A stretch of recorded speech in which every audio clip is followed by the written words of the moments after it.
Did you know, out of all the cinematic franchises made, Marvel has become the top one in the US? Hi, I'm Presley Sanchez, and today I'll be talking about how the Marvel Cinematic Universe, MCU for short, somehow became a number one franchise in the US. I'll be going over how the MCU evolved, the crossover appeals, the characters, and the fan base. In the 1900s, there were waves of when the Marvel comics were popular and when they weren't. They stayed popular from about the 1940s until around the 1980s. And the 1990s is when they had a decline. Even now, comics aren't that popular. It wasn't until 2008 when the first Iron Man film was released in theaters. This was the first MCU film release, which started the path for the rest of the films. In this film, it featured Nick Fury and the Avengers.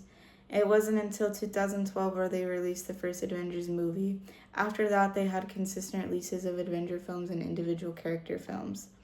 This now leads me into the crossover appeals and how they continue to build the cinematic universe. If you pay attention in detail in the movies, you'll realize that they have little hidden details about what movie will be next. You could tell that Marvel Studio took lots of time in planning and strategically planning each movie and to plan ahead to see what movie will be next and how it could connect into the current movie. And you will notice that in the end of the movies, they have credit scenes, which will be a teaser of what movie will be next. Or they do one-shot shots, which are clips that also give a teaser of the next movie. It leaves the viewers on the edge of their seats and anticipating when the next movie will be released. You could see how all these movies are connected together.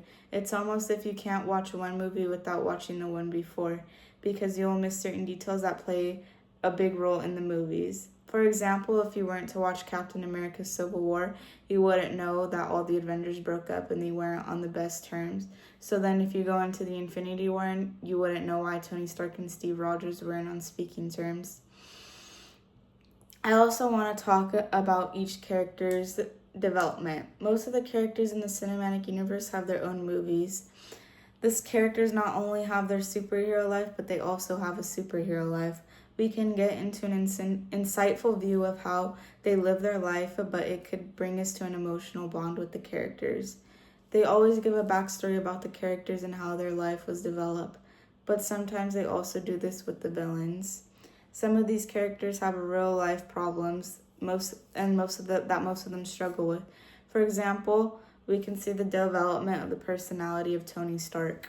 At first, he was a cocky playboy billionaire who only cared about himself.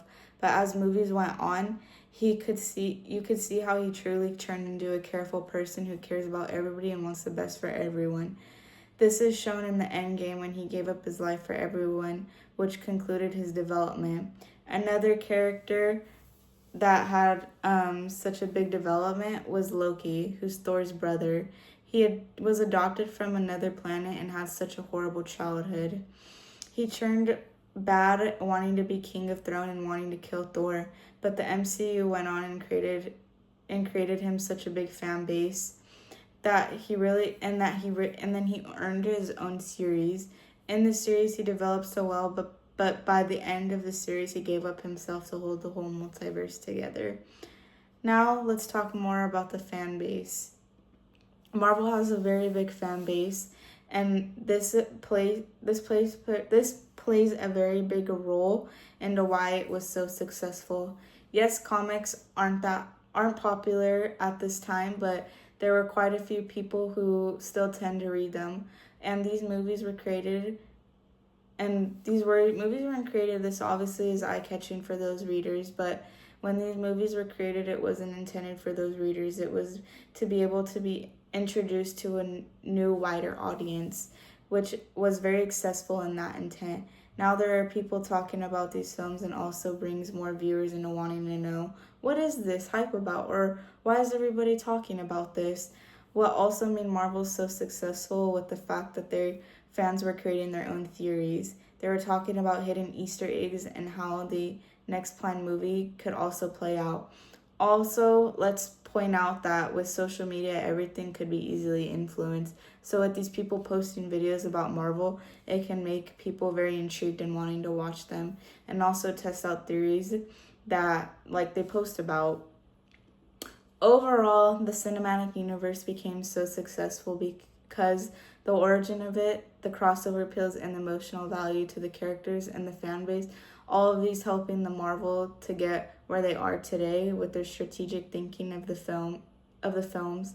And with Marvel still continuing to make new movies, let's see what they have in future. They'll still be making the number one spot for the most cinematic franchise in the US.